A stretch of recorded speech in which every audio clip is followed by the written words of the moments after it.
if you're looking to stop recurring charges on DoorDash, follow these simple steps to manage your subscriptions effectively. This guide will help you cancel any unwanted recurring payments.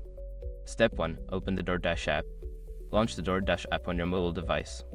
Make sure you're logged into your account to access your settings. Step 2. Go to Account Settings. Tap on the profile icon or the menu in the top corner of the app. From the drop-down menu, select Account to access your account settings. Step 3. Manage Subscriptions. Within the account settings, look for an option labeled Manage Subscriptions or Subscriptions. Tap on it to view any active subscriptions linked to your account. Step 4. Select the subscription to cancel. Find the subscription you wish to cancel. Tap on it to view more details, including the next billing date and the option to cancel. Step 5. Confirm cancellation. Before filing a refund or dispute, use the src.com link in the description to open the refund dispute deadline calculator and confirm your deadline. By following these steps, you can easily stop any recurring charges on DoorDash. If you have any further questions, consider reaching out to DoorDash customer support for assistance.